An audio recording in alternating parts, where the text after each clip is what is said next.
요한복음의 말씀, 우리 선한 목자 양의 관계라는 제목으로 1절부터 15절까지 우리 같이 교독하기로 하겠습니다. 제가 1절을 읽도록 하겠습니다. 내가 진실로 진실로 너에게 이르노니 양의 우리의 문으로 들어가지 아니하고 다른 데로 넘어가는 자는 절도요, 불도요, 문지기는 그를 위하여 문을 열고 양은 그의 음성을 듣나니 그가 자기 양의 이름을 각각 불러 인도하여 내느니라.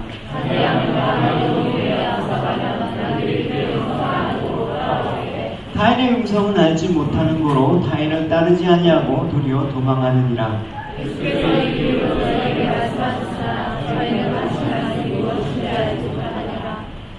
그러므로 예수께서 다시 이르시되 내가 진실로 진실로 너에게 말하노니 나는 양의 문이라.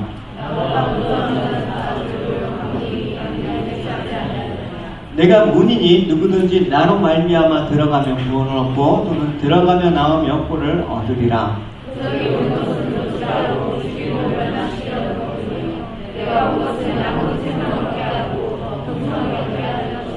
나는 선한 목자라. 선한 목자는 양들을 위하여 목숨을 버리거니와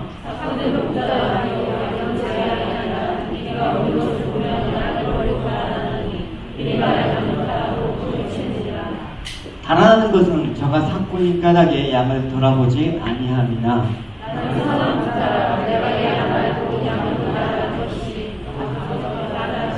내가 아버지를 아는 것 같으니 오늘 본문은 예수님 당시에 그 사람들이 흔히 보기도 하고 또 쉽게 이해할 수 있는 그 내용을 비유로 하고 있습니다. 그 내용이 뭐냐면 양과 목자의 그런 관계입니다. 우리는 양과 목자를 흔히 볼 수 없지만 그 당시 예수님 당시에는 흔히 볼 수 있는 거기 때문에 이 비유를 통해서 사람들이 아마 쉽게 예수님 말하신 의도나 그런 뜻을 파악했으리라고 생각을 합니다. 어쨌든 이 양과 목자의 관계를 통해서 자신과 또 그의 백성인 자기 백성 간의 관계를 설명하고 있는 오늘 본문입니다. 근데 오늘 본문에 10장에 왜 양과 목자의 비유를 하셨냐라고 생각할 때 우리가 전장 9장의 사실 배경을 갖고 이 10장을 이해를 해야지 도움이 될 것 같습니다. 그래서 전장의 마지막 단락은 어떤 교훈이냐면 영적 소경에 대한 교훈을 주님께서 말씀을 하셨습니다. 즉 초막전에 그 날 때부터 소경인 자를 고친 사건이 여러분 있었죠. 근데 바리새인들이 예수님을 그 사건이 있고 나서 예수님을 조직적으로 핍박을 했습니다. 근데 아직 때가 되지 않지만 예수님께서 직접 해를 가하지는 않았지만 그 예수님을 따르기로 한 이제 눈뜬 자, 그 소경이었던 자가 이제 그 예수님을 따르기로 하자, 예수님을 옹호하자, 그 예수님을 따른다라는 제목으로 출교를 시켜버립니다. 그러니까 예수님에게 직접적으로 못하지만 예수님을 따른 자를 핍박함으로써 강제적으로 예수님에 대한 핍박을 또 압박을 가하는 그런 구장의 배경들을 이제 안고 10장을 이해하시면 도움이 될 듯합니다.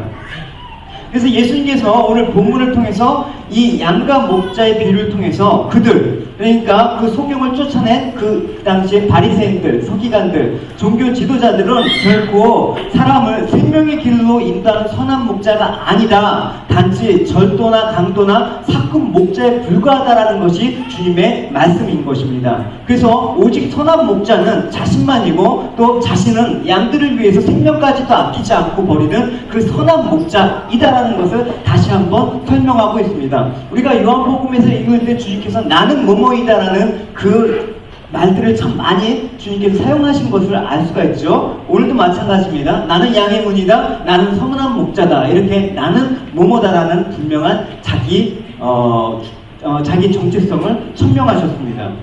그래서 오늘 본문을 통해서 우리가 알아봐야 될 내용은 이런 목자이신 주님은 어떤 분이신가? 이 주님은 또 양과의 그 관계에 있어서 어떠한 그 뜻을 나타내신 것인가 라는 내용도 살펴보고 또 양은 그럼 주님과의 관계에 있어서 양은 어떻게 해야 될 것인가 라는 그런 내용으로 우리가 이 세 가지 내용을 살펴보도록 하겠습니다. 첫 번째, 먼저 주님께서는 당신만이 참된 목자가 되심을 증거하기 위해서 양의 문으로 들어가지 않는 자들은 절도고 강도라고 말씀하십니다.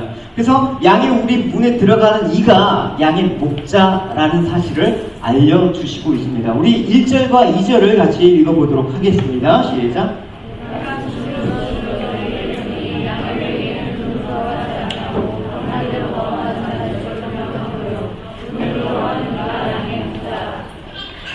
네. 그 당시 팔레스타인의 그 양우리는 어떤 진흙담이나 거친 돌이나 가시덤불로 만들어졌습니다. 그래서 아침이면 그 우리에서 양들을 내놓아 방목했다가 이제 밤이 되면 그 우리 속으로 다시 몰아놓습니다.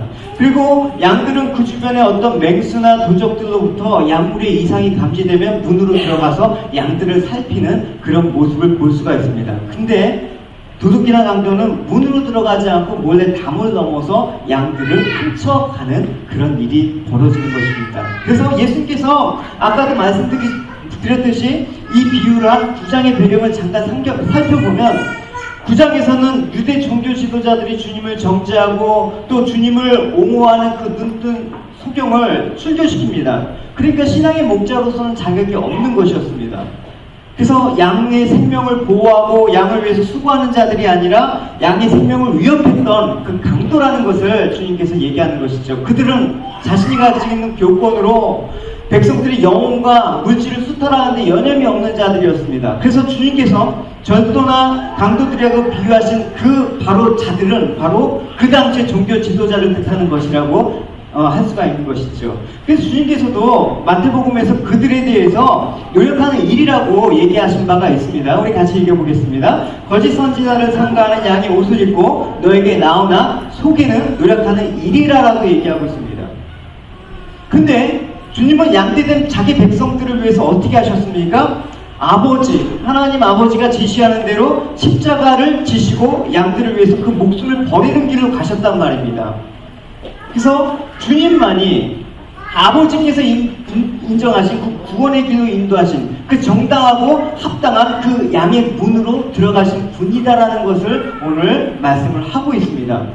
그래서 그 문이 비록 희생의 문이고 고난의 문일지라도 하나님 아버지가 정해놓은 그 지위와 그 사랑의 문이기 때문에 다른 길로 가지 않고 그 문으로만 들어가셨다라는 것이죠. 그래서 주님께서 그 문으로 들어가신 다음에 주님께서 친히 자신이 양의 문이라고 선언을 하시는 것입니다. 우리 7절을 같이 읽어보시도록 하겠습니다. 시작.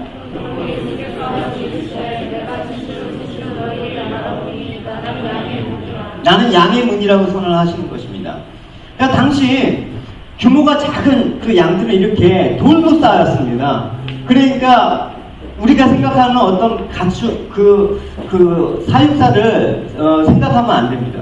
그러니까 이런 돌들을 쌓아서 담을 만들었는데 보시다시피 여기 문이 따로 없지 않습니까? 그래서 이 돌 한 덩이를 이렇게 퍼갖고 그 부분을 입구로 대신했습니다. 그러니까 밤이 되면 이제 양식이는 이 양들을 몰아놓고 자기가 이 문의 입구에 막아서 그냥 누워서 밤을 지새웠기 때문에 이 양의 문은 즉 목자와 동일한 그런 개념으로 설명을 할 수가 있는 것이죠.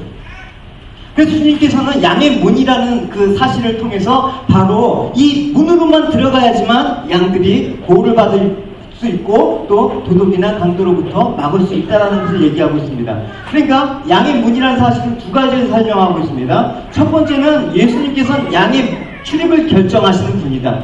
오직 문이 되시는 그 주님만이 그 출입을 할 수 있는 그 구원의 문이다. 두 번째는 양의 생명을 풍성하게 하시는 분이다 라는 것입니다. 이 두 가지 사실은 9절과 10절에서 보다 명확하게 주님께서 말씀을 하고 계십니다. 우리 9절과 10절을 읽어보시도록 하겠습니다. 시작.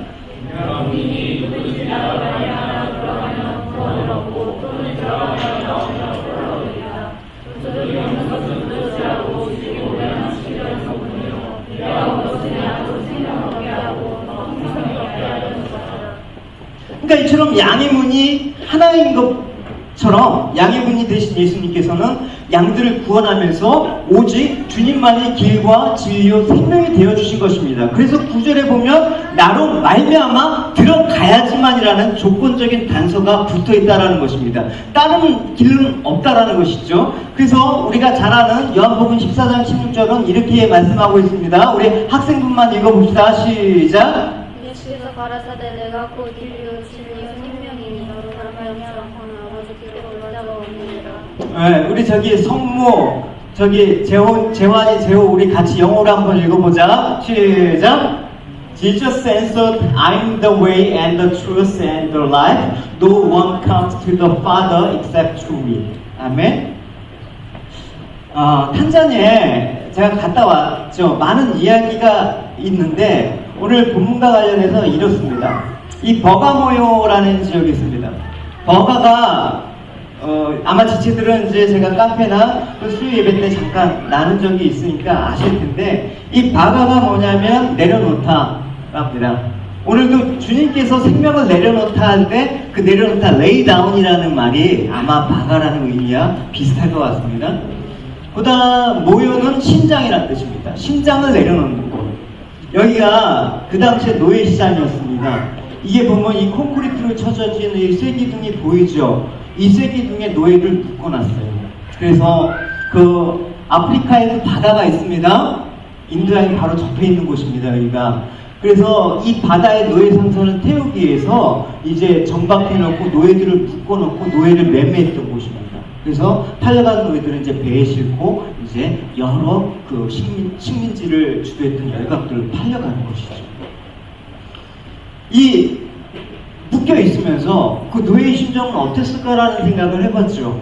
묶여 있으면서 이 사망의 세력 앞에 묶여서 이젠 죽을 수밖에 없는 그 노예의 그 마음들을 느낄 수가 있었을 것입니다. 참 아름답죠, 이 길이. 노예들이 묶여서 이 길을 이렇게 와갖고 배에 타갖고 이제 실려가는 곳입니다.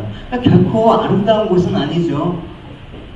좀 더 보여드릴까요? 여기 보이시죠? 노예들이 이렇게 끌려갔어요. 목에 이런 걸 잡고 끌려가면서 이제 죽으러 가는 거예요, 사실은.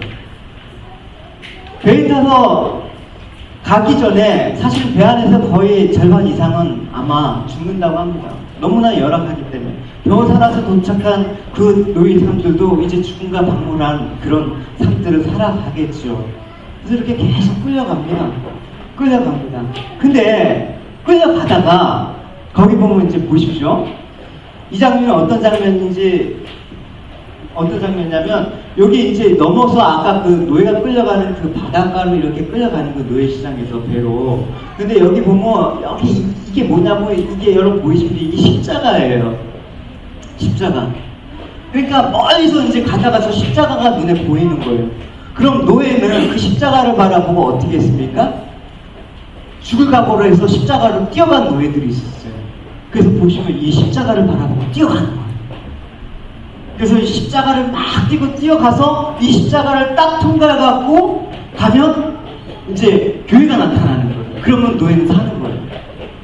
왜냐하면 노예 상인들이 그 십자가를 통과한 그 교회의 그런 교회 울타리 안에는 감히 들어가지 못했다고 합니다. 그러니까 그 노예는 살기 위해서 십자가를 바라보고 뛰는 거예요. 좀 더 가까이 보여드릴까요? 이 십자가입니다. 그래서 문구 안의 메세 아프리카라는 이 말은 하나님께서 아프리카에 은혜를 내려주시기를 원하는 그런 문구입니다. 그러니까 이 십자가를 바라보면서 막 뛰어갔던 노예, 여기를 통과하면 살 수 있다라는 그 마음들, 우리가 이런 마음으로 사실 주님을 바라보고 양의 문이신 주님께 달려가야 되는 자들 아닐까라는 생각을 해보게 되는 것이죠. 그래서 이렇게 교회에 오게 되면 사는 거예요.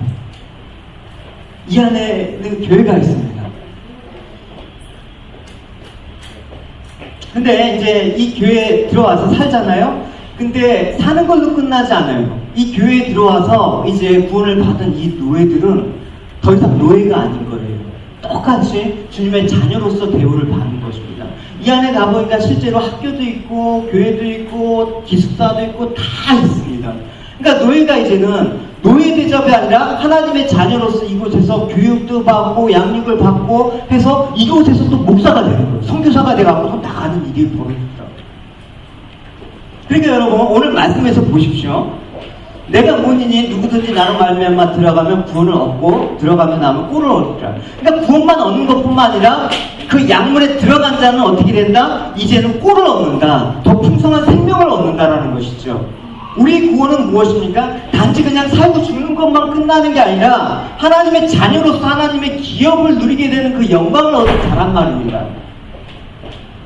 그러니까 오늘 본문에서 이제 다시 돌아가 보면 목자는 양을 무조건 방목해서 꼴을 먹이지는 않습니다. 그러니까 비가 오거나 날씨가 나쁘면 우리 안에 다시 몰아넣고 저장해 둔 풀을 먹이는 것이죠. 그러니까 선한 목자를 둔 양 떼는 우리로 들어가도 또 우리에 나와도 언제나 풍성한 꼴을 얻어 먹을 수 있다는 것이죠. 우리가 어느 환경에 있든지 주님께서 우리를 먹이시고 입히시고 돌보시는 그 주님을 우리는 그 은혜로 경험하고 있지 않습니까? 여기 있든 아프리카에 있든 어디 있든 우리는 주님께서 항상 들어와도 나가도 꼴을 먹고 생명의 풍성함을 누릴 수 있는 그런 놀라운 축복을 허락하셨다는 것입니다. 할렐루야! 그러니까 이 교훈은 우리가 어디 있든지 어느 처지에 있든지 주님의 풍성한 은혜를 얻을 수 있음을 교훈해주고 있는데 주님의 이러한 은혜는 환경이 좋을 때도 물론 얻을 수 있죠. 또 고난과 환난의 때도 얻을 수 있다는 것입니다. 아니 오히려 고난과 환난의 풍파가 거센 처지 파도처럼 몰려올 때 주님의 은혜는 더 크게 느껴지는 것은 웬일일까요? 너무나 부족하고 너무나 가난하고 또 질병에 속된 무책인 그곳에 어떻게 주님의 은혜가 더 풍성히 느껴지는가 하다가 무엇일까요? 그들은 주님 없으면 못 산다라는 그 마음들이 있기 때문에 우리가 오늘 살아가는 주님의 양이라면 양의 문신이 되신 주님을 우리는 통과한 자라면 우리는 어떻게 살아야 될까요?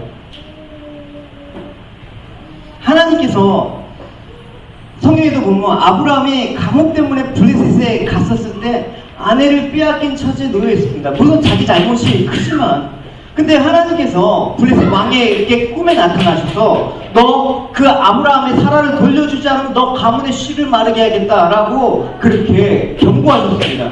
그러니까 그 덕분에 아브라함이 블레셋에서 죽지도 않고 두려운 존재로 여김을 받고 평안한 그 은혜를 얻을 수 있는 것입니다. 그러니까 우리가 상황에 따라서 은혜를 얻고 못하고가 아니라 어느 상황에 있든지 주님이 계시느냐 안 계시느냐가 더 문제라는 거예요. 모세는 어떻습니까? 애굽 공주의 양자로 부귀영화를 누리다가 애굽인을 죽인 후에 미디안 강야를 도망해서 그렇게 외로운 양치기로 40년을 살다가 이제 나이가 먹고 겸손하게 되었을 때 시내 산에서 양을 치다가 하나님을 만나게 될 것입니다. 그 뒤로 모세 80년 동안의 그 인생이 바뀌었죠. 하나님께서 이스라엘 출애굽의 그 리더로 하나님께서 세우시지 않았습니까? 성경은 다 언제든지 어느 상황이든지 하나님의 풍성한 꼴을 먹고 은혜를 누렸던 사람들의 이야기가 나와 있습니다. 요셉도 그렇죠. 다니엘도 그렇죠. 다윗도 그렇죠. 고난과 불행 속에서 하나님의 은혜를 더욱더 깊이 체험한 이들이라고 할 수가 있습니다. 사도 바울 신약에 와서 이방전도를 하다가 빌립보 감옥에 갇혔습니다. 근데 갇히는 처지에서 무엇을 했습니까? 찬송과 감사를 하니까 옥토가 무너지고 간수가 회개하는 은혜의 역사를 체험한 바가 있지 않습니까? 그렇기 때문에 이 사도 바울은 이런 고백을 고린도 교회 교인들에게 이렇게 감히 얘기할 수 있었을 것입니다. 우리 같이 읽어보시도록 하겠습니다. 시작! 찬송하리로다 그는 우리 주 예수 그리스도의 하나님이시요 자비의 하나님이시요 모든 위로의 하나님이시며 우리의 모든 만난 중에서 우리를 위로하사 우리로 하여금 하나님께 받은 위로로서 모든 만난 중에 있는 자를 능히 위로하게 하시는 이로다. 그리스도의 고난이 우리에게 넘친 것 같이 우리의 위로도 그리스도로 말미암아 넘치도다. 신앙이란 참 신비하죠. 죄가 깊으면 벌이 더 강해져야 될 텐데 오히려 은혜가 더 깊어지는 그런 경험을 할 수가 있죠. 고난이 심하면 고통이 물론 따르고 고통이 심한데 그 가운데 위로가 더 넘친다라는 것을 우리는 경험을 합니다. 참 아이러니컬한 게 이 신앙생활입니다. 믿기 어려워 보입니다. 그러니까 우리가 주님의 양의 문을 통과하지 않고는 이 경험을 할 수가 없는 거예요. 그러니까 세상 사람들이 이 양의 문을 통과한 믿음의 사람들은 이해를 못하는 게 너무나 당연한 것이죠. 그러니까 우리는 어떤 존재입니까? 이제 양의 문을 통과한 우리는 주님께 맡기면 주님께서 안에 있어도 주님께서 꼴을 먹여주시고 또 밖으로 나가서 또 꼴을 먹여주시고 나가도 은혜 받고 들어가도 은혜를 받는 은혜의 존재라는 것입니다. 왜냐? 주님께서 목자가 되시기 때문에 이제 어디에 있는 게 큰 문제가 아니라는 것입니다. 그곳에 주님이 계시기 때문에 문제가 아니라는 것이죠. 주님께서 우리의 목자가 되셔서 어떻게 하신다고요? 세상 끝날까지 너희와 함께 있으리라고 말씀해 주시지 않으셨습니까? 오늘도 주님께서는 그 우리 안에 내주셔서 나와 동거하며 나와 같이 더불어 먹고 살길 원하는 그런 삶들을 우리에게 요구하시지 않습니까? 이 세상을 살아가는 게 만만하지 않은 일 아닙니까? 힘들고 고통스러운 일입니다. 당장 이제 오늘이 지나고 월요일부터 여러분 출근을 한다고 생각해보면 너무나 힘든다는 게 여러분 느껴지잖아요. 그래서 사람들은 고통을 잊기 위해서 저마다 안식처라는 것을 찾습니다. 그래서 어떤 사람은 육체의 정력을 위해서 안식처를 찾습니다. 또 어떤 사람은 우상에서, 또 어떤 사람은 사랑하는 사람에게서 세상의 도피처를 찾으려고 해요. 누구나 도피처라는 거, 나의 안식처가 누구나 있어요. 그래서 주님께서 말씀하시지 않습니까? 너 보물이 있는 곳에 내 마음이 있어. 그 보물이 세상의 물질이면 그 물질로 인해서 안식처를 찾는 거예요. 근데 그 보물이 그리스도면 그리스도로 인해서 나는 안식을 찾는 거예요. 이게 양의 문을 통과한 양의 특권이고 양의 그 은혜입니다. 그러니까 세상 모든 것들은 일시적인 도피처가 될 수 있지만 영원한 도피처가 될 수 없다는 사실을 우리는 알지 않습니까? 우리는 세상과 다른 피난처, 세상과 다른 안식처, 세상과 다른 그런 주님의 은혜를 경험할 수 있는 그 양의 문을 통과한 그런 사람들이라는 거죠. 그것이 어딥니까? 주님의 품 아닙니까? 우리 거할 처소는 주님 품일세. 주님께서는 우리가 힘들고 지쳤을 때 우리를 받아주시고 누구나 나와라, 목마른 자들아 누구나 나와라, 내가 너희를 쉬게 하겠다라는 그 주님의 그 음성. 나는 양의 문이다. 나를 통과하는 자는 구원을 얻고 풍성한 생명을 얻을 것이다 라는 그 주님의 음성. 심지어 우리가 죄를 짓고 고통스러워할 때도 주님께서는 우리의 도피처가 되시고 우리에게 용서해 주시고 우리의 위로가 되시는 분이십니다. 할렐루야. 그러니까 여러분 세상 살다가 힘들고 지쳤을 때는 낙마하고 넘어질 때는 어디를 바라보시라고요? 주님을 바라보십시오. 내가 이제 노예가 되어서 이 배를 타면 이제 죽는 거예요. 살 가망성이 전혀 없는 그 상황 가운데 십자가가 보이면 어떻게 하라고요? 뛰어가는 거예요. 그래서 그 십자가를 바라보고 뛰어가다가 그 십자가를 통과하면 어떻게 된다고요? 사는 거예요. 양의 문신 대신 주님께 달려가십시오. 할렐루야.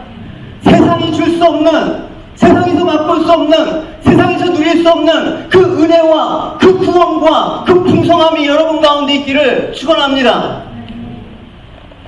두 번째는 양의 문을 통과한 주님, 양의 문이 되신 주님. 주님께서는 또 그 양들을 어떻게 또 그 양들이 어떤 목자가 되시냐고 말씀하시고 계시냐면 그 이름을 각각 불러서 인도하여 내시는 주님이라고 얘기를 하신다고 말씀하고 있습니다. 우리 3절을 읽어보시도록 하겠습니다. 시작.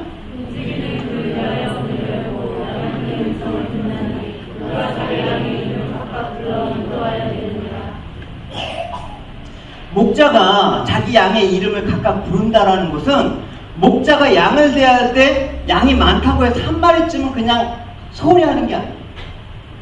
개인적인 관심을 갖고 학교 다닐 때 그런 경험 해보셨습니까? 오늘 며칠이죠? 10일 12번 나와서 이거 본문 읽어. 22번 번호로 지명해요. 그 사람 인격은 무시하는 거예요. 근데 신기하게 담임 선생님은 그 이름을 부른단 말이에요. 이름을 아니까. 목자는 그런 거예요, 여러분. 여러분 이게 다 같이 이렇게 안 될 때도 한 사람 한 사람씩 여러분이 다 들어오는 거예요. 여러분 일주일 사람들이 그냥 모르겠지 하고 덮어버리고 앉아있으면 모를 것 같습니까? 목자는 안단 말입니다. 주님은 아신단 말입니다. 유대에서는 보통 양을 전문적으로 목축하는 사람은 약 300마리 이상을 목축하는 것이 보편적인 일이었다고 합니다. 근데 어떤 양을 볼 때는 쟤는 어느 귀, 쟤는 귀가 검으니까 검은 귀, 쟤는 짝귀, 도끼 뭐 이렇게 어쨌든 양들의 수백 마리 이름을 일일이 기억하고 부른다는 건 무엇입니까? 그 양의 생김새나 그 양의 상태를 세심하게 관찰하고 있다는 증거입니다. 이름을 불러준다는 거. 그래서 성경에 보면 아담아, 모세야, 사울아, 사무엘아 이렇게 개인적으로 이름을 부르시는 그 주님을 볼 수가 있습니다. 그래서 모세에게 내가 내 이름을 너를 아는 거야 라고 얘기를 하고 있지 않습니까? 우리 출애굽기 33장 17절입니다. 시작.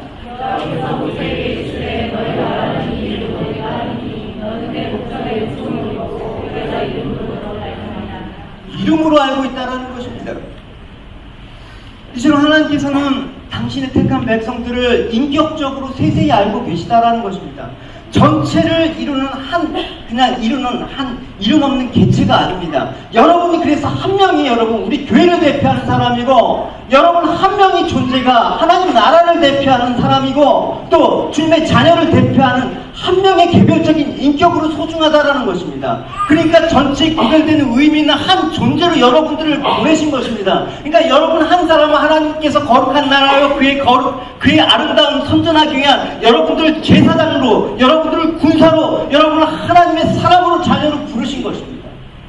나는 그냥 내가 아니라는 것입니다. 그렇기 때문에 목자이신 주님은 성도 한 사람 한 사람의 이름을 기억하시고 그 형편과 처지를 아주 세밀하고 아주 살피시고 보살피신다라는 것입니다. 다른 말로 선한 목자는 양을 집단으로 보지 않고 한 사람 한 사람 개별적으로 본다라는 것입니다. 전체적으로 보면 어떤 일이 일어납니까? 양을 이용해서 자신의 유익을 구하려는 그런 일들을 하게 된다는 것입니다. 그걸 뭐라고 하십니까? 그걸 사꾼이라고 얘기하는 것입니다. 양들의 안전이나 유익에는 관심이 없고 오직 그 양의 발육 상태와 그 양의 숫자만 보는 거예요. 그게 숫자로만 하는 거예요, 교회에서. 왜? 양들이 삶이 많아져야 그 양들의 수익이 많이 발생하니까, 숫자가 많아져야지 재산 형성이 되니까. 그러니까 양들을 단지 자기 욕심을 채우는 수단으로 그렇게 집단적으로 보는 일이 사꾼목자, 절도나 강도인 이 유대 지도자들 향해서 주님께서 신랄하게 비판을 하시는 것입니다. 선한 목자이신 주님은 양을 개별적으로 보신다는 것입니다. 오늘 우리가 같이 회중이 다 모여서 예배를 드리지만 이 예배는 한 사람 한 사람 여러분들 개별적인 예배를 하나님께서 받으신다는 것입니다. 할렐루야. 그러니까 이 예배는 여러분 주님과 여러분과의 깊은 그 관계와 사랑을 나누는 자리라는 것입니다. 그냥 여러분 우리가 앉아있다 가는 자리가 아니라는 것입니다. 거기에 대한 훌륭한 예화가 마태복음에 나와 있죠. 길 잃은 양 한 마리를 찾고자 99마리를 산에 둔 채 헤매는 목자의 모습이 나와 있죠. 우리 같이 읽어보도록 하겠습니다. 시작. 너희 생각에는 어떻게는요? 만일 어떤 사람이 양 100마리가 있는데 그 중에 하나가 길을 잃었으면 그 99마리를 산에 두고 가서 길 잃은 양을 찾지 않겠느냐? 진실로 너희에게 이르노니 만일 찾으면 길을 잃지 않는 99마리보다 이것을 더 기뻐하리라. 아마도 여러분 이 말씀을 들었을 때 계산이 빠른 사람들은 목자가 취한 태도에 대해서 부정적으로 평가할 것입니다. 왜? 한 마리 찾기 위해서 99마리를 산에 두고 길을 떠나는 것은 현명하지 못하다. 목자가 잃은 양 한 마리를 찾고자 자리를 비운 사이에 일이나 사자 같은 포식자들이 양무리를 공격한다고 하면 손실이 클 거 아니냐? 소탄 대시를 할 수가 없지 않느냐? 다 계산과 수치로 가는 거예요. 그러니까 합리적이고 당연한 것들이 우리에게 신앙이라는 이름으로 다가온단 말입니다. 어떻게 하면 더 효율적으로 신앙생활을 할까? 어떻게 하면 우리는 더 많은 것들을 유익을 추구할까?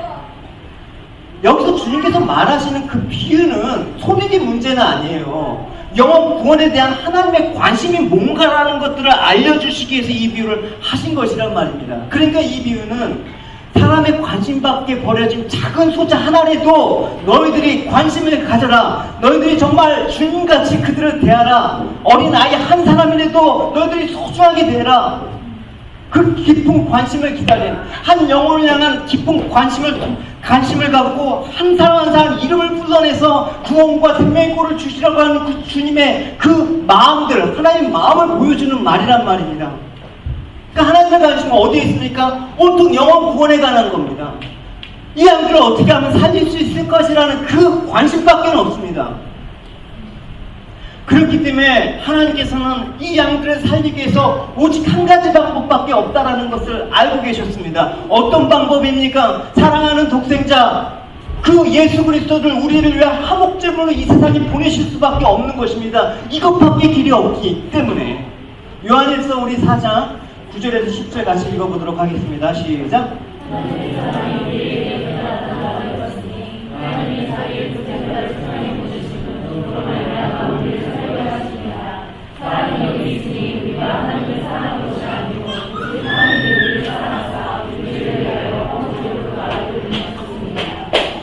주님께서는 이러한 하나님의 마음들을 잘 아셨습니다. 그래서 양들을 위해서 목숨을 버린다라고 얘기하실 수가 있는 것입니다. 왜? 이것이 하나님의 마음이고 이것이 하나님을 사랑하는 것이니까. 이 사랑으로 내가 양들을 버릴 수가 있는 것입니다. 우리의 의지와 우리의 얄팍한 사랑과 우리의 어떠함으로 간다고요? 터무니없다라는 게 너무나 가인가 알겠더라고요. 가갖고 내가 뭘 해줘야지 이들을 위해서? 이들을 위해서 하나님의 은혜를 증거해야지. 이들을 위해서 내가 그래도 여러분들이 이제 재정도 넉넉히 줬으니까 이들을 위해서 마음껏 베풀어야지. 철저하게 깨졌습니다. 그게 하나님의 마음이 아니었다라는 것이죠. 그들과 같이 낮아지지 않으면 그들은 너의 마음을 통해서 하나님의 마음을 모를 것이다. 우리 14절과 15절을 같이 읽어보도록 하겠습니다. 시작.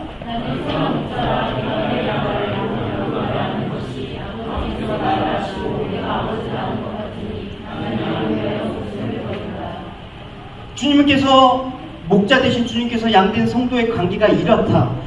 하나님 아버지와 주님과의 그 친밀한 관계, 내가 하나님을 사랑하기 때문에 그 하나님의 사랑을 알기 때문에 그 사랑으로 너희들에게 동일하게 그 사랑으로 다가간다. 우리와 주님과의 관계도 그렇다라는 것이죠. 그러면 우리가 어떻게 살아야 될지는 여러분 이제 자명한 일 아닙니까? 주님께서는 안다라고 표현을 했습니다. 여기서 안다라는 헬라어 기누스크는 뭐냐면 히브리어 야다와 동일한 말입니다. 어떤 깊은 교제와 어떤 인격적인 그런 관계를 통해서 바탕으로 아는 것입니다. 그냥 지식적으로 아는 거, 그걸 오이다라고 얘기하는 거예요. 그러니까 여기 오늘 처음 오신 분들도 있고 저랑 많이 접하지 않는 분들이 있지 않습니까? 제가 모르는 거예요, 솔직히. 그죠? 제가 몰라요.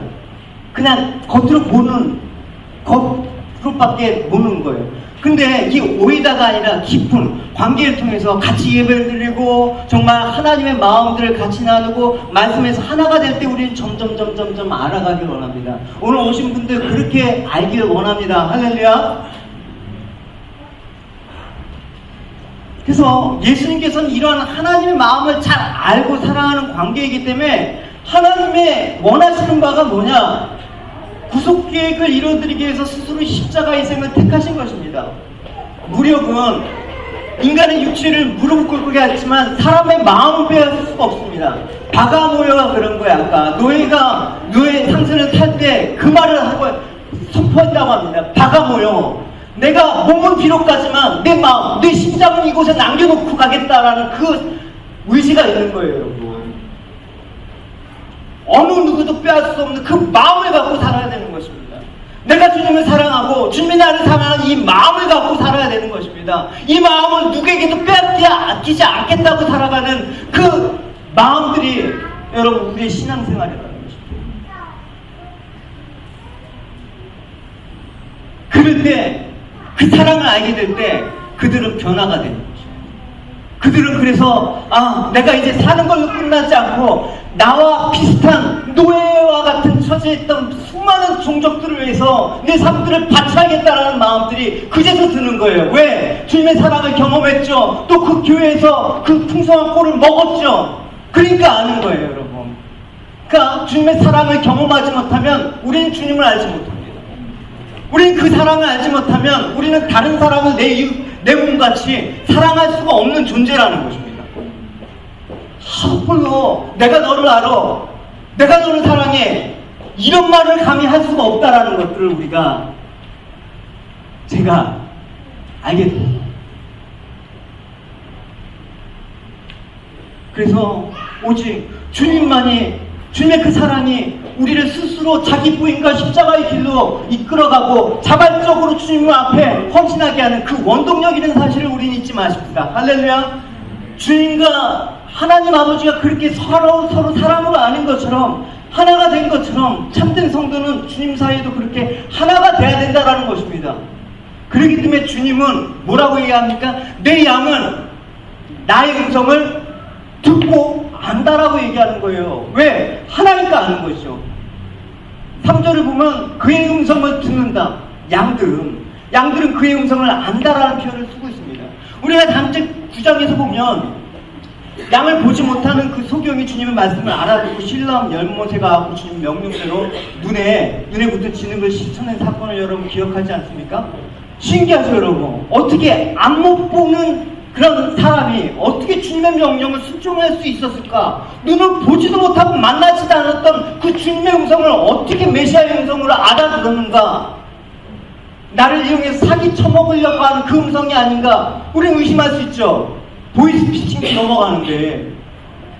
근데 그 소경은 목소리를 분별했다는, 그 목자 음성을 듣고 순종했으니까 진짜 영적인 눈이 떠지는 거예요.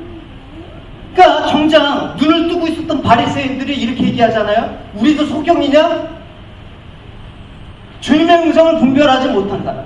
우리가 똑같이 이렇게 멀쩡하게 살아가는 것처럼 보여도 우리가 소경이냐? 바리새인과 같은 사람일 수가 있다는 거예요. 그럴 때 주님께서 뭐라고 경고하십니까? 이들에 대해서 너희는 내 양이 아니기 때문에 음성을 듣지 못하는 거야. 여러분, 하나님의 음성이 여러분 가운데 들리기 원합니다. 할렐루야. 요한복음 10장 이렇게 얘기하고 있어요. 너희가 내 양이 아니니까 믿지 않는 거야. 너희가 내 양이 아니니까 내 음성을 듣지 못하는 거야. 내 양은 반드시 내 음성을 듣고 나를 알고 나를 따르게 돼 있어. 이렇게 얘기합니다. 주님의 음성을 듣는 것은 단순히 청각작용을 의미하는 게 아닙니다. 실제로 여러분 보시면 구약 백성들이, 구약 이스라엘 사람들이 하나님의 말씀과 죄에 대해서 지속적인 선지자의 경고와 음성을 들었음에도 불구하고 그걸 거부했지 않습니까? 그러니까 듣는 게 단순히 듣는다고 해서 얘기하는 거 아니에요. 주님께서 그래서 늘 계시록에서 하면 귀 있는 자들아 성령이 너에게 하는 소리를 들어라라는 얘기는 그냥 청각으로 듣는 게 아니라는 것입니다. 하나님 말씀이 들려지고 머물러야 될 것은 여기 머리가 아니라 가슴이라는 것입니다. 탄자니아 스왈리어를 보면 특이한 말이 있어요. 제가 카페는 아니지만 시케하라는 말이 있습니다. 이게 듣다라거든요. 근데 이 듣다는 그냥 듣다가 아니에요. 이게 청각으로 듣는 게 아니라 느끼다예요. 그래서 탄자니아에서는 필이라는 동사가 없고 다 이걸로 써요. 듣는 것도 시키야, 느끼는 것도 시키야. 듣는 것과 느끼는 게 동일한 말로 쓴다고요. 느끼는 거예요. 그래서 그 사람들하고 한번 가서 이제 길 가다가 누구한테 뭘 물어보면 그 사람들은 하던 걸 멈추고 봐요. 왜? 느끼니까. 그러니까 가령 이런 거죠. 아, 나 배고파. 이랬을 때, 배고픔을 들었을 때 그 사람은 어떻게? 그 배고픈 감정이 느껴집니다. 듣는 것만도. 그렇더라고요. 그러니까 우리가 주님 말씀을 듣는 게 어떤 것인가 실제적으로 그런 말들을 해봤어요, 여러분. 정말 우리가 주님의 말을 듣는다고 하는데 그게 이 귀로 들려지는 그게 아니다. 주님 말씀이 정말 느껴져야지만 듣는 거 아닌가? 이게 나타난다고요. 그러니까 듣는 것과 느낀다라는 건 같은 의미로 쓰인다 그러면 오늘 본문을 적용한다면 어떻습니까? 주님의 음성이 내 마음 가운데 느껴져야 되죠. 그래야지 우리는 주님의 말씀이 정말 생명이고 길이고 진림을 알게 되고 주님의 말씀을 듣고 이해하고 주님을 따라가게 되는 것이죠. 여러분, 주님의 그 음성이 여러분 가슴 가운데 느껴지는 여러분이 되시기 바랍니다. 할렐루야, 할렐루야. 세 번째는 이제 주님께서 이렇게 양들을 인도하신다고 말씀을 하고 있죠. 자기 양들을 다 내어놓은 후에 앞서가신다 이렇게 얘기를 하고 있습니다. 그래서 사전에 자기 양을 다 내어놓은 후에 앞서간다라고 얘기하고 있지 않습니까? 목자가 아침이 되면 밤새도록 우리에 갇혀있던 양들을 이제 불러냅니다, 밖으로. 그걸 내어놓다라고 얘기하고 있습니다. 이 내어놓다라는 이 헬라어 에크발로가 있는데, 에크라는 것은 뭐냐면 뭐뭐로부터 프롬이에요. 그리고 발로는 던지다, 프로. 그러니까 어디로부터 던져지다. 그걸 불러낸다라는 것입니다. 근데 이 신기하게 주님께서도 이 양들을 내어놓고 이렇게 내어놓는다라는 표현을 하는데, 이 표현을 동일하게 9장에서 바리새인들, 유대 종교 지도자들이 똑같이 쓰고 있단 말입니다. 주님을 따르기로 한 눈뜬 자를 출교시킬 때 내어 쫓았다 할 때 이 단어를 쓰고 있단 말입니다. 보시면 쫓아내어 보내니라. 그러니까 주님도 양들을 내어 쫓고, 바리새인들도 양들을 자기 이스라엘 백성의 그 주님을 따르게 한 양들을 내어 쫓고, 근데 다른 의미라는 것입니다. 그러니까 이런 상황을 생각해보요. 양들 중에는 정말 우리에서 막 나오지 않으려고 발버둥치는 양도 있다고 합니다. 그때는 목자가 막대기를 이렇게 조금씩 쳐서 우리 밖으로 내어 쫓습니다. 왜? 밥 먹어야죠. 잘 커야죠. 그러니까 양들이 안 가려고 그러면 막대기. 그래서 목자에게 있는 게 뭐냐면 지팡이였죠. 그래서 지팡이, 야 나가. 근데 주님께서 우리 밖으로 막대기 이렇게 탁탁 치면서 내보내는 것은 어떻게? 좋은 풀밭과 물이 있는 곳으로 인도하기 위해서 내보내는 것이란 말입니다. 근데 바리새인들은 그렇지 않았습니다. 양들을 쫓아내는데 어떻게 합니까? 양들을 버리는 거예요. 그러니까 도적은 양을 앞에서 인도하는 게 아니라 뒤에서 쫓아갑니다. 그래서 그 양들이 위험에 처하면 그 고통을 받는 동안에 얼른 도망가요. 그게 절도고 강도라고 주님께서 말씀하고 있는 것입니다. 선한 목자는 양들 앞에서 모든 위험을 자신이 먼저 겪고 양들을 보호하는 분이다라는 그 의미가 있는 것입니다. 그래서 요한복음 6장 37절에서 39절은 이렇게 얘기하고 있어요. 아버지께서 내게 주신 자는 다 내게 올 것이요 내게 오는 자는 내가 결코 내쫓지 아니하리라. 내가 하늘로서 내려온 것은 내 뜻을 행하려 함이 아니요 나를 보내신 이의 뜻을 행하려 함이니라. 나를 보내신 이의 뜻은 뭐냐? 내게 주신 자 중에서 내가 하나도 잃지 않겠다라는 것입니다. 이 말은 뭡니까? 내가 나한테 나오는 자는 양 한 마리도 내가 다 버리지 아니하고 다치지 않게 하고 보호하겠다라는 그 의미가 있는 것입니다. 그렇기 때문에 목자는 양을 다 내어놓은 후에 뒤에서 가지 않냐고 앞으로 가서 목자의 친히 보호하시는 그런 인도를 하시는 것입니다. 심지어는 주님께서 죽으신 이후에도 제자들이 절망을 했죠. 이제 모든 것이 끝났다. 우리 인생 끝났다. 우리의 목자 계신 주님이 죽으셨는데 이제 누가 나의 목자란가? 라고 그렇게 얘기하는 것입니다. 더 이상 주님은 우리를 보호하실 수가 없어 라고 낙심하실 때 부활하신 후에 제자들보다 먼저 그들 가서 가셔서 인도하셨다는 말을 쓰고 있는 거예요. 보십시오. 그러나 내가 살아난 후에 너희보다 먼저 갈릴리에 갈 거다.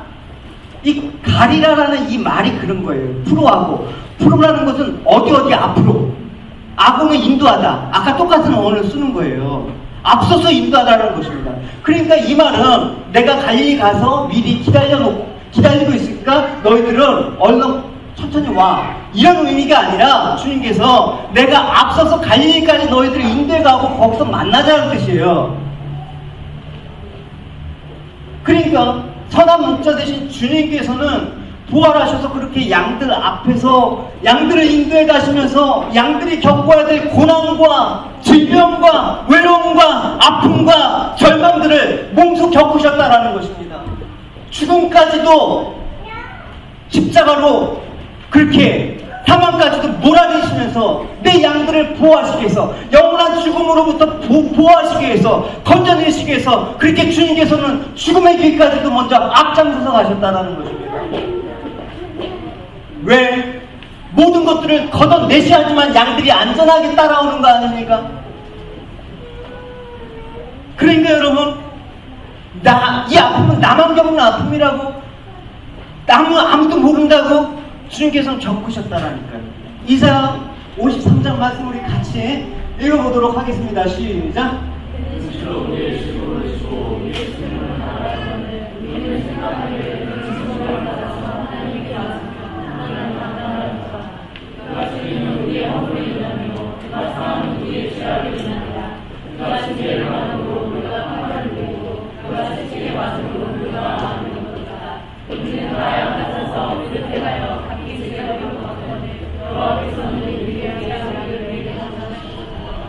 그러니까 주님께서 이 땅에 오셨을 때 그래서 이 일을 하신 거예요. 왜 병을 고치셨습니까? 왜? 내가 모든 질병들을 먼저 갖고 가겠다는 의미가 있는 거예요. 왜 먼저 왜 죽으셨습니까? 너희들의 죽음을 내가 대신 먼저 담당하겠다라는 것입니다. 그러니까 주님이 오셨을 때 이 땅에서 모든 사역은 가로 너희들이 앞으로 겪어야 될 모든 고통 속에서 내가 너희들을 보호하고 인도하고 끝까지 하나님 나라에 들어가게 하겠다라는 주님의 간절한 그 인도하심이 포함되어 있는 말이라는 것입니다. 우리 이사야 말씀 이렇게 얘기하고 있죠. 인용해서 주님께서 같이 읽어보겠습니다. 정을 매 사람들이 귀신 들린 자를 많이 데리고 예수께 오고는 예수께서 말씀하시고 귀신을 내어쫓으시고 병든 자를 다 고치시니 아까 말씀 그 말씀이에요. 이는 선지자 이사야로 하신 말씀이 우리 연약한 것을 친히 담당하시고 병을 짊어지셨도다 함을 이루랍니다. 주께서 모든 것들 너희들 고통 다 갖고 와, 너희들 아픔 다 갖고 와, 내가 다 너희들을 쉬게 하고 너희들을 정말 하나님 아버지 품에서 내 아버지 집은 거할 때가 많아 하면서 그렇게 인도하신다라는 것입니다. 여러분들이 앞으로 인생을 살아가면서 겪어야 될 어려움, 여러분들이 앞으로 실망해야 될 아픔, 여러분들의 실수, 이 모든 것들은 주님께서 먼저 겪으신 것이라는 사실을 여러분 잊지 마시기 바랍니다. 할렐루야. 그러니까 주님은 우리 모든 것들을 겪으셨기 때문에 위로하시는 분이시다라고 얘기하는 거예요. 히브리서 4장 15절입니다. 시작.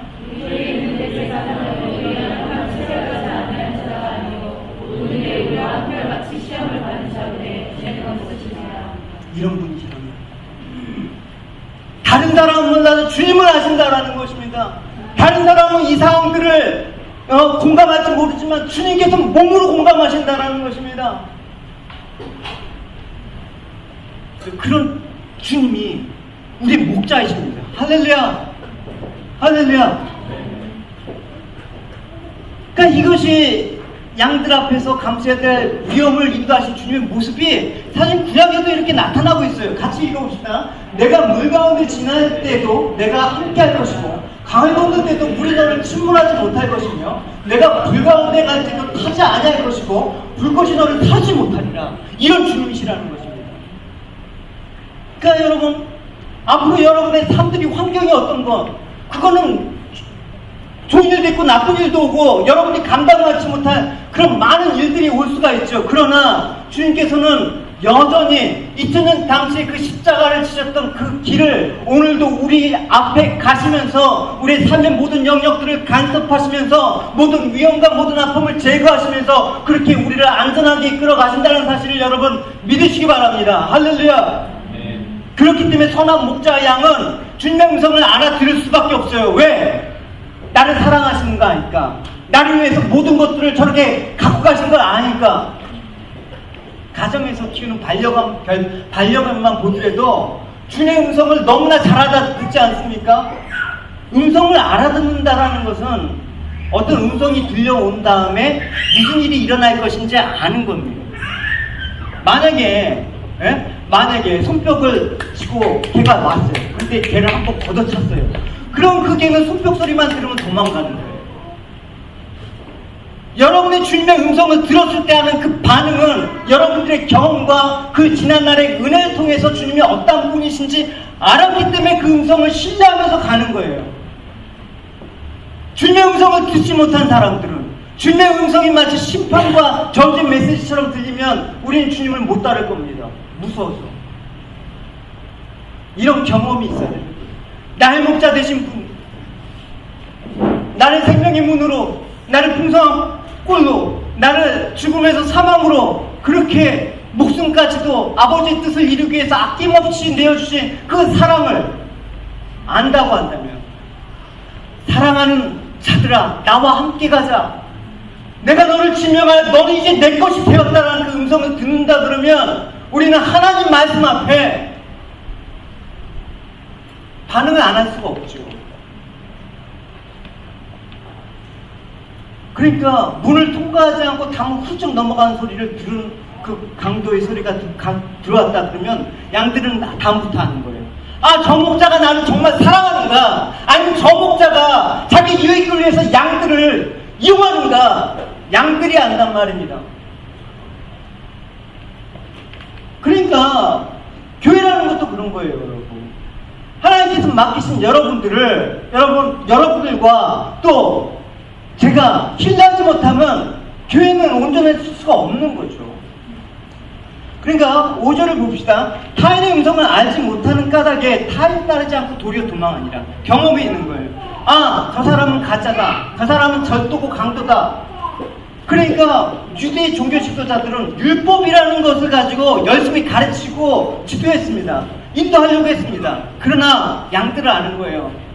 그 소경된 눈뜬자를 괜히 트집 잡아서 안식일 눈땡이나 버리고 하면서 눈뜬 거에 기뻐하지 않고 눈을 뜨게 한 그 모든 행위들을 죄라고 그렇게 단정하면서 그렇게 내보는 거예요. 우리 죄 짓잖아요, 여러분. 근데 죄를 지면 여러분 교회는 어떻게 합니까?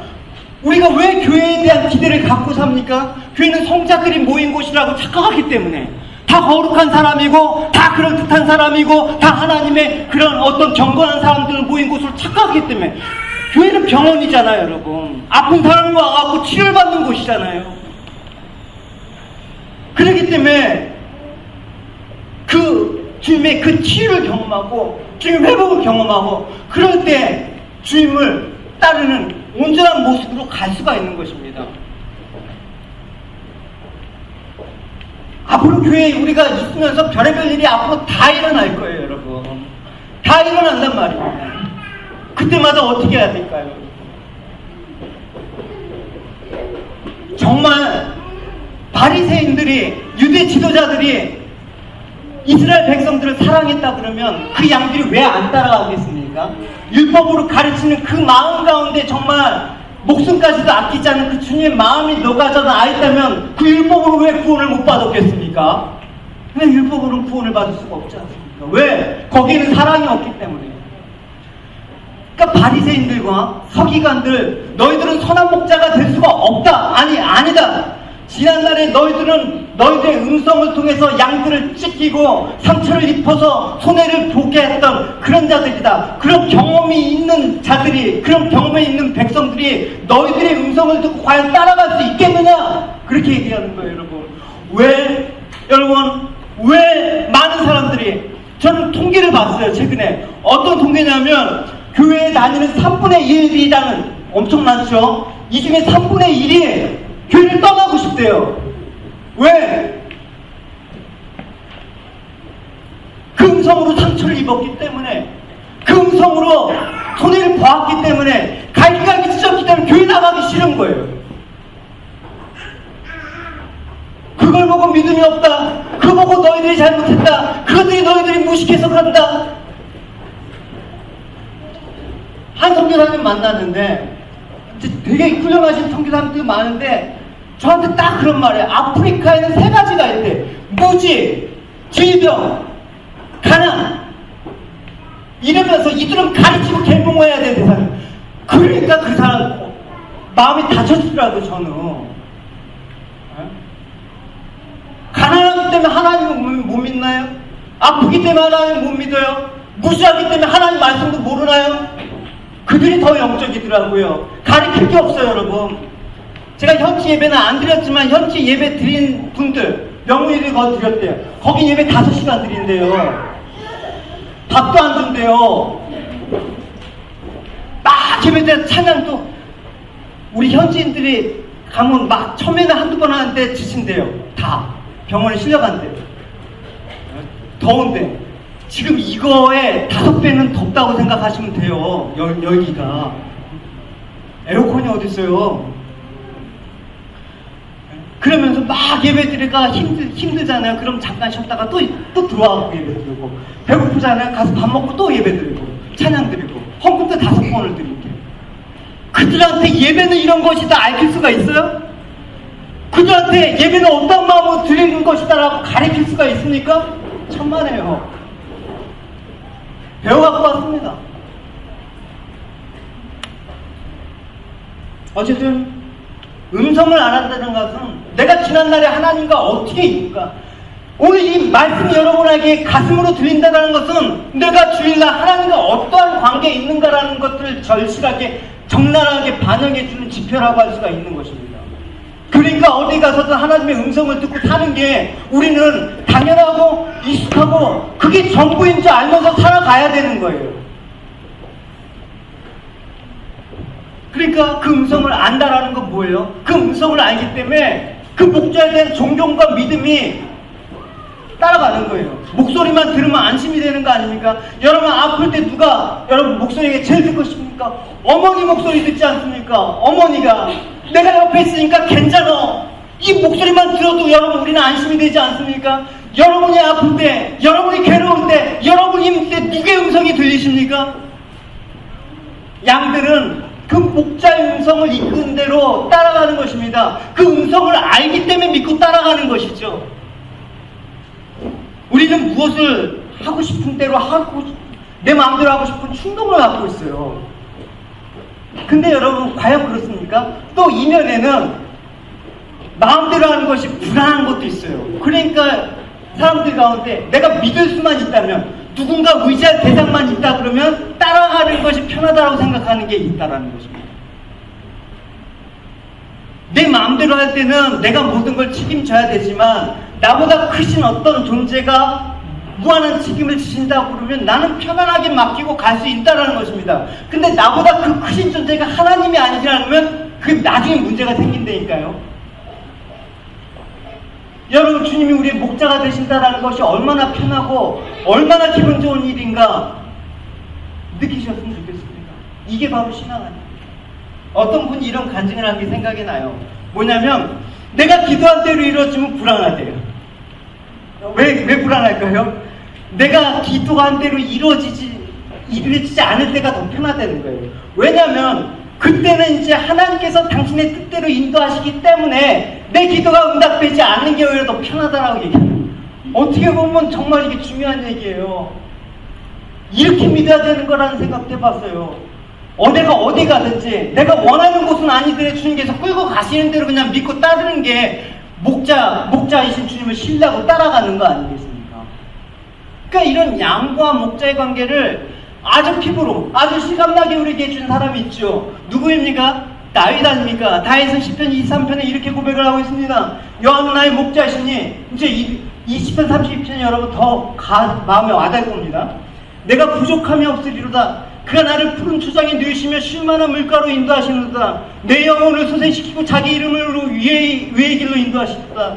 내가 사망의 음침한 골짜기로 다닐지라도 해를 두려워하지 않는 것은 주께서 나와 함께 하심이라. 주의 지팡이와 막대기가 나를 안위하시도다. 지팡이가 있잖아요. 또 음침한 골짜기, 사망의 음침한 골짜기를 다닐 때도 있잖아요. 그러나 여호와는 나의 목자이시기 때문에 내게 부족함이 없습니다. 내게 아무런 소원이 없습니다. 내 기도 안 들어주셔도 됩니다. 그저 나는 주님을 믿고 따라가면 주님께서 나를 잘 인도해 주실 분이라는 걸 나는 믿습니다. 다시 이런 고백을 몸소 체험했다는 것입니다.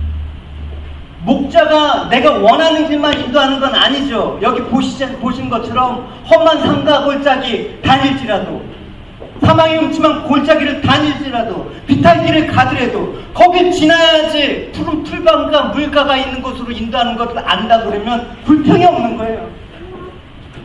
왜 이렇게 나를 힘들게 하십니까? 왜 나에게 이런 것들을 주십니까? 왜 나한테 이런 것들을 주셔갖고 이렇게 합니까? 힘들다고 불평할 수가 없는 거예요. 왜? 그 힘듦은 결국 주님께서 좋은 곳을 먹이시기 위해서, 인도하시기 위해서 주시는 과정이니까요. 그러니까 여러분, 내가 목자를 알기 때문에 어느 처지나 형편에서도 믿고 따르는 거, 그것이 신앙생활. 목자의 음성만 있으면 나는 어디 가서든지 무엇을 하든지 나는 살아갈 수가 있어. 그 마음, 우리는 목자 음성을 안 들어도 살 수 있는 편안한 환경에 이미 노출이 돼 있어요, 여러분. 굳이 배고파서 주님께 기도하지 않아도 간단히 해결할 수 있는, 배고픔의 끼니를 해결할 수 있는 곳에 살고 있단 말입니다. 깜깜해서 아무것도 할 수 없을지라도 스위치만 하면 올리면 여러분 환히 들어오는 그런 세상에 살고 있단 말입니다. 좀 아프면 어디 가서 병원에 가거나 약국에서 약 하나 먹으면 나을 수 있는 그런 환경에 살고 있단 말입니다. 그러니까 주님 마음이 스스로 높아지고 부해지고, 여러분 이런 환경 속에서 주님을 만난다라는 건, 여러분 주님을 의지한다라는 건 더 힘들다라는 것입니다. 어떻게 보면 여기가 선교진 것 같아요. 어떻게 보면 한국이 선교진 것 같아요. 결국 우리가 알아야 될 것은 뭐냐? 주님의 음성을 듣고 따른다라는 것은 뭐냐? 결국은 주님의 말씀에 순종하는 것이다. 할렐루야. 순종이란 건 뭡니까? 내가 원하는 삶의 방향이 있지만 그걸 내려놓고 방향을 틀고 하나님 원하시는 말씀에 따라서 반응하면서 살아가는 것, 그게 순종의 정의라고 할 수 있지 않습니까? 그러니까 우리가 하나님 말씀에 대해서 아무리 아멘하고 예 맞습니다라고 해도 얘가 예로 드러난 것은 어떨 때만 가능합니까? 말씀에 순종할 때만 얘가 되는 거예요. 예하면서 순종하지 않는다 그러면 자기가 스스로 한 예라는 대답을 부정하는 것밖에 안 돼요. 예수님께서 두 아들에 대한 비유를 하셨죠. 같이 읽어보고 봅시다. 같이 읽겠습니다. 시작. 그러나 너희 생각에는 어떠하냐? 한 사람이 두 아들이 있는데 맏아들이 가서 이르되 예 오늘 포도원 가서 일하라 하니 대답하여 가라되 아버지여 가겠소이다 하더니 가지 아니하고 둘째 아들이 가서 또 이같이 말하니 대답하여 가라되 싫소이다 하더니 그 후에 누이치고 갔더니 그 둘 중에 누가 아비의 뜻을 하였느냐? 가로되 둘째 아들이다. 예수께서 저에게 이르시되 내가 진실로 너에게 이르노니 세리들과 창기들이 너희보다 먼저 하나님 나라에서 말이라. 두 아들이 있었는데 하루는 맏아들이 너 포도원 가서 일하라 하는데 예 하고 갔습니다. 근데 대답만 하고 가지 않았습니다. 근데 둘째 아들은 아빠가 바빠 하면서 안 가려고 하는데 그래도 아버지 말이 그러니까 순종하지 하면서 갔습니다. 누가 내 말을 따른 아들이냐? 라고 묻는 거예요. 하나님이 원하는 건 뭘까요, 여러분? 입으로 예가 아니라 포도원에 가서 일하는 아버지의 뜻대로 순종하는 게 하나님이 원하는 거 아닙니까? 잘 들어야 돼요. 어쩌면 오늘 우리 자신이 하나님 말씀에 대해서 아멘, 부지런히 예 그렇게 하겠습니다 하면서 정작 말씀에는 멀어진 채 포도원에 가지 않는 맏아들과 같은 삶을 살지는 않을까요? 그러니까 여러분, 내가 주님 앞에 예라고 얘기했으면 예에 따른 반드시 책임이 그의 삶에 주어졌다는 것을 알아야 되는 것입니다. 그렇지 않으면 예라고 대답해놓고 포도원에 가지 않는 맏아들과 같아요. 말씀에 대한 그 믿음은 우리 입술에만 있는 게 아니에요. 우리 몸에 있고 행동에 있는 삶에 배어져 있어야 되는 거예요. 그렇지 않으면 말씀을 순종하지 못해요. 얄팍한 지식 나부랭이를 갖고 사람을 죽이기도 하고, 그게 신앙이라고 하고, 그걸로 정죄하고, 그걸로 비난하고. 그래서 로마서 10장 17절에 이렇게 얘기하고 있지 않습니까? 그러므로 믿음은 들음에서 나고 들음은 그리스도의 말씀에 있습니다. 이 들음은 아까 시키야라는 그 말이에요. 그러니까 들음이라는 것은 단지 말씀을 귀로 듣는 것만을 의미하는 게 아니라 반드시 이 들음이라는 것은 순종을 내포하고 있다는 것입니다. 그러니까 교회 오자마자 그냥 뭐 이렇게 하고 영접 기도 시키고 이제 구원 받았습니다. 터무니없는 일이에요, 여러분. 그렇게 해서 구원이 됐다고 하면 엉터리인 거예요, 여러분. 우리가 여러분 부모 말을 거들고 자녀에 꾸짖을 때 어떤 말입니까? 야, 제발 말 좀 들어라. 좀 더 강도 있게 하면 들어 쳐 먹어라. 여기 듣는다는 건 뭐예요, 여러분? 들어 쳐 먹으라는 건 뭐예요? 말씀을 들어서 순종하라는 것이죠. 그냥 먹고 듣는 게 아니라. 그래서 우리가 말씀을 듣고 먹는다는 건 참 많은 의미가 내포가 되어 있는 거예요. 왜? 정말 말씀 먹고 듣는다는 것은 순종의 의미가 냈기 때문에 반드시 들은 자가 그 순종을 하게 되면 믿음을 잘하게 되어 있다는 거예요. 믿음은 주님의 말씀에 순종할 때 따라옵니다. 할렐루야. 주님께서 좋은 땅에 있다는 것을 좋은 마음으로 말씀을 믿고 지켜 인내로 결실을 잘하고 말씀하시지 않았습니까? 그러니까 양은 최종적으로 취할 바가 뭡니까? 주님을 따르는 거예요, 여러분. 따라가는 거예요. 따라가야지 구원을 얻고, 따라가야지 생명의 양식의 풍성함을 얻을 수 있고, 아무쪼록 여러분의 남은 인생, 우리가 얼마나 더 살지 어떻게 장담할지 않았습니까? 그죠? 저 그랬어요. 이제 어제 병원에서 피검사를 최종적으로 했는데 말라리아에 대한 진단을 모르더라고요. 여기서는 해본 적이 없다고 하더라고요. 그래서 책도 보고 문의도 하고 피를 뽑아서 보냈는데, 근데 제가 왜 그러냐면 가서 말라리아에 걸린 것 보통 일주일에서 열흘 지나야지 그게 나타나기 때문에 제가 가자마자 이런 증상이 있는 거는 말라리아가 아니라고 다들 이구동성으로 얘기해요. 단순히 그냥 일정이 피곤하고 그러니까 감기 몸살입니다라고 했는데, 그래서 밥을 먹다 한 선교사님이 목사님 그래도 한 번 가시기 전에 병원 한 번 가서 피검사 한 번 받아보세요. 사람마다 그게 TV에서 열이라는 거는 사람마다 다 다르니까 혹시라도 그냥 아니면 감사하고. 제가 그 말씀을 하나님 음성으로 들었어요. 아, 하나님께서 이렇게 사람을 통해서도 말씀하시구나, 경고하시다는 그 음성을 들었기 때문에 제가 그 말에 바로 순종해갖고 병원에 갔어요. 그때 말라리아예요. 여기서 만약에 이제 있다가 발병이 됐으면 큰일 났죠. 진단도 할 수가 없고 그러기 때문에. 그래서 현지에서 만약에 말라리아 진단을 여기서 만약에 이런 증상이 나타났으면 저는 여러분들과 아마 이별을 해야 됐을지도 모르는 그런 일도 벌어졌죠. 근데 현지에서 걸리니까 아무것도 아니더라고요. 현지에서 너무 많이 걸리기 때문에 현지에서는 독감 정도로 알고 있어요. 그래서 피 뽑고 말라리아 판정받고 약 먹고 쉬니까 이제 몸이 어느 정도 회복된 거예요. 어쨌든 늘 주님의 음성에 여러분 귀 기울이시기 바랍니다. 주님을 쫓아가면 여러분 사는 거예요. 앞서가서 목자가 앞서가면 주님께서는 너희들이 앞서가, 너희들이 가봐, 너희들을 개축해, 너희들의 삶의 주도권을 갖고 가봐, 비전과 꿈을 갖고 가봐, 이게 아니라 너희들은 나만 따라와요. 그죠? 인생을 사는데 막 거창한 비전과 포부를 갖고 내가 이런 사람이 되겠다, 그거부터 내려놔야 될 것 같아요. 그냥 저는 주님 의존적인 인간으로 그렇게 주님 하자면 하고 주님이 말자면 말고 그런 인간으로 살겠습니다. 그게 어떻게 보면 목자와 양의 진실한 관계일지도 모른다는 그런 말씀을 생각을 해봤습니다. 주님을 더욱 신뢰하시면서 앞으로 남은 인생 끝까지 주님을 신뢰하시면서 여러분 쫓아가시는 저와 여러분이 되시기 바랍니다. 우리 말씀을 맺도록 할게요. 이스라엘 목자들은 얘기한 바와 같이 양을 그냥 동물로 대하는 게 아니라 가족처럼 여겼어요. 그러니까 목자의 유일한 기쁨은 뭐냐면 양떼와 함께 지내는 것입니다. 그러니까 주님께서는 하늘 보좌를 버리시고 우리와 같이 사시께서 다시 오시지 않았습니다. 그렇기 때문에 여러분 양인 이름도 알고 특성도 알고 상태를 속속히 알 수 있었던 것입니다. 그리고 양들도 자기 목자들을 신뢰하고 목자 곁에 있는 것을 즐거워했습니다. 근데 여러분 보십시오. 아까 따른다는 그 의미를 여러분 설명했을 거예요. 양은 목자에게 사랑만 받는 가축이 아닙니다.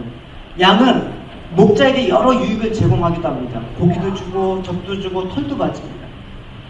마찬가지입니다. 참된 주님의 양된 성도들은 자신을 위해서 희생하고 은혜를 베푸신 주님과 그의 나라를 위해서 자기 것을 희생하는 것을 기뻐하는 자들입니다. 주님을 알고 그 은혜의 가치를 아는 성도들은 나의 재능, 나의 물질, 나의 시간, 나의 건강 주님께 바치는 것을 즐거워합니다. 주님의 고난을 당하는 것들을 마땅히 여깁니다. 여러분 어떻습니까? 우리는 주님과 그렇게 잘 아는 사이입니까? 정말 주님이 하라고 하시면, 주님이 원하신다 그러면 주여 내가 여기 있습니다, 나를 받으시옵소서 하고 여러분 내어드릴 수 있는 관계입니까? 그런 관계가 되길 축원합니다. 주님을 위해서 나의 모든 삶들을 즐거이 드리는 여러분이 되시길 주님의 이름으로 축원합니다.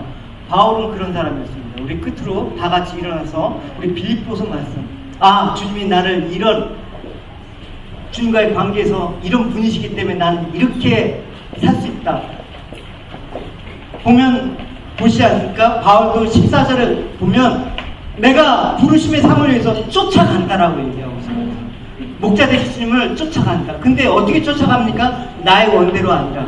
우리 같이 교독합시다. 그러나 무엇이든지 내게 유익하던 것을 내가 그리스도를 위하여 다 해로 여길 뿐더러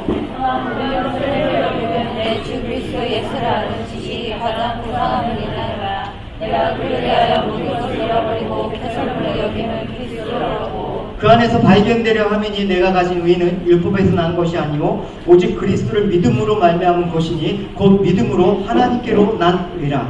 내가 그리스도와 그 부활의 본능과 그 고난을 참여함을 알려하여 내 주심을 본받아. 어찌하든지 죽은 자 가운데서 부활에 이르려 하노니 내가 이미 얻었다 한 거 아니요 온전히 이루었다 한 거 아니라. 오직 내가 그리스도 예수께 잡히라 했는 것을 잡으려고 찾아가노라. 13절 14절 같이 읽겠습니다. 형제들아 나는 내가 아직 잡은 줄로 여기지 아니하고 오직 한 일 즉 뒤에 있는 것을 잊어버리고 앞에 있는 것을 잡으려고 푯대를 향하여 그리스도 예수 안에서 하나님께서 부르신 부름을 위하여 쫓아가는구나. 여러분 주님을 쫓아가시는 여러분이 되시기 바랍니다. 우리 선하신 분, 목자 되시는 날 사랑하시는 나를 인도하시는 분 내가 주님 말씀 듣고 따라가리라. 우리 이 고백을 하실 때마다 선한 목자를 여러분 바라보고 여러분 경험하고 느끼는 여러분의 삶이 되기를 축원합니다. 같이 고백합시다.